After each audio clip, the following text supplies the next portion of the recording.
Ya Rasulallah. La première révélation. Ya Habibi, ya Muhammad.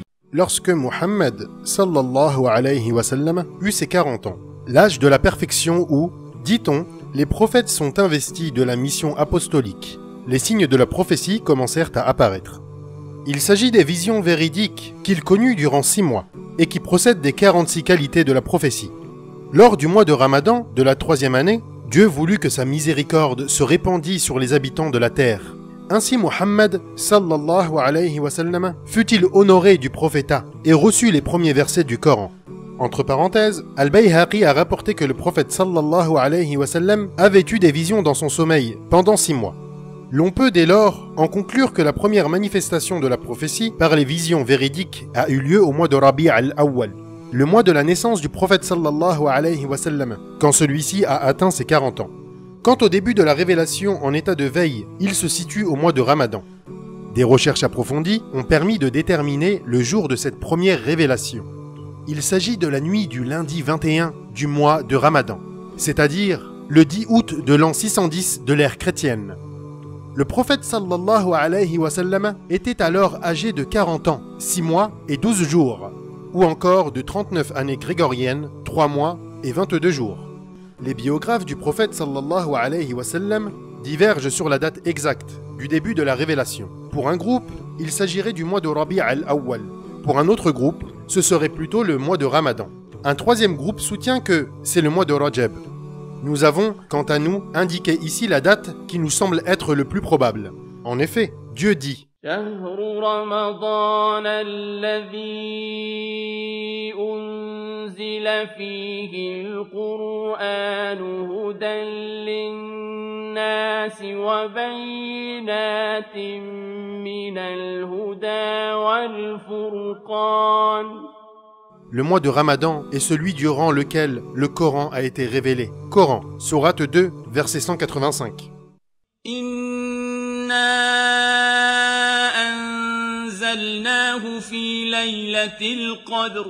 En vérité, nous l'avons fait descendre durant la nuit de la valeur. Coran, sourate 97, verset 1.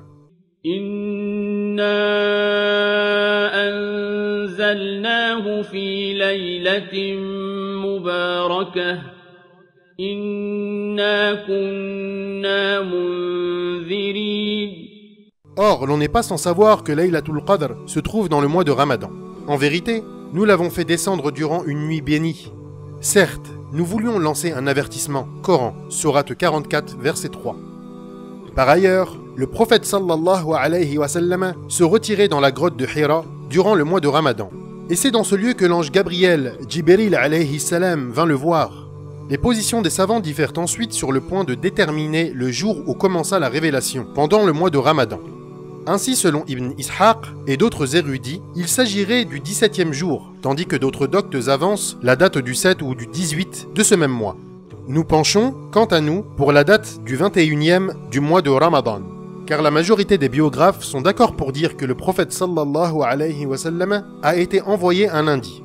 Soutient cette thèse le hadith rapporté d'après Abu Qatada, le prophète sallallahu alayhi wa sallam, ayant été interrogé sur le jeûne du lundi, dit « Je suis né ce jour-là et j'ai reçu la révélation ce jour-là ». Dans une autre variante, « Je suis né ce jour-là et j'ai été envoyé ». Ou bien il a dit « J'ai reçu la révélation ce jour-là », rapporté par Muslim, Ahmed al-Bayhaqi al-Hakim. Le lundi du mois de Ramadan de cette année correspond au 7e, 14e, 21e et 28e jour. Or, les hadiths authentiques indiquent que la nuit de la valeur ou du destin se situe dans les nuits impaires de la dernière décade du mois de Ramadan. Si l'on prend en compte que le Coran a été révélé durant la nuit de la valeur, que le hadith d'Abu Qatada précise que le prophète sallallahu alayhi wa sallam est né un lundi, et que les données scientifiques afférentes au calendrier qui déterminent les dates auxquelles correspond le lundi du mois de Ramadan de cette année-là, l'on saura avec précision que le prophète sallallahu alayhi wa sallam a été suscité en qualité d'envoyé le 21e du mois de Ramadan. Aïcha, la véridique, radiyallahu anha, a fait le récit suivant de cet événement qui constitue le point de départ de la prophétie, qui allait dissiper les ténèbres de l'incroyance et de l'égarement. La vie allait désormais pouvoir suivre un cours nouveau et l'histoire de la communauté devait par la suite connaître son plus grand infléchissement. L'envoyé de Dieu sallallahu alayhi wa sallam commença par avoir, pendant son sommeil, des visions pieuses qui ne manquaient jamais de se réaliser. Après cela, la solitude lui devenait nécessaire et il se rendait alors à la grotte de Hira pour y accomplir des actes de dévotion, entre parenthèses, at-tahannuth, durant un certain nombre de nuits avant de retourner dans sa famille pour s'approvisionner avant de reprendre le chemin de la grotte. Il en fut ainsi jusqu'au jour où la vérité vint à lui alors qu'il se trouvait dans cette grotte. L'ange Gabriel, Jibril alayhi salam, lui dit « Lis, je ne sais pas lire », répond-il. Puis, raconta le prophète sallallahu alayhi wa sallam, « L'ange m'a saisi et m'a étreint avec force. Il m'a relâché et a répété le commandement. « Lis, je ne sais pas lire », ai-je dit, et une nouvelle fois, il m'a serré jusqu'à ce que je fus épuisé. Puis il dit « Lis », je répondis, « Je ne sais pas lire ». Il me serra ensuite pour la troisième fois, avant de me relâcher et de me dire « اقرأ باسم ربك الذي خلق خلق الإنسان من علق اقرأ وربك الأكرم الذي علم بالقلم علم الإنسان ما لم يعلم » Lis au nom de ton Seigneur qui a créé l'homme d'une adhérence. Lis et ton Seigneur est le très généreux. Coran, sourate 96, versets 1 à 3. Le prophète sallallahu alayhi wa sallam répéta ces versets. Il était tout tremblant de peur. Il revint ensuite auprès de son épouse Khadija et lui dit « Couvre-moi, couvre-moi » On le couvrit jusqu'à ce qu'il se sentit en sécurité. Il fit part à Khadija de l'incident de la grotte et ajouta qu'il craignait pour sa vie. Son épouse le réconforta par ces paroles. « Certes, jamais Dieu ne t'avilira, car tu es uni avec tes proches. Tu soutiens les faibles, tu donnes à ceux qui n'ont rien, tu héberges les hôtes, et tu secours les victimes des vicissitudes du droit. » Puis elle le conduisit auprès de son cousin, Waraqa ibn Nawfal ibn Asad ibn Abd al-Uzza, qui avait embrassé le christianisme dans l'époque pré-islamique. Vieillard et aveugle, Waraqa maîtrisait l'hébreu et écrivait l'évangile. Khadija lui dit « Mon cousin, écoute le fils de ton frère. » Waraqa dit « Oh fils de mon frère, qu'as-tu vu ?» Le messager de Dieu sallallahu alayhi wa sallam lui raconta ce qui s'était passé.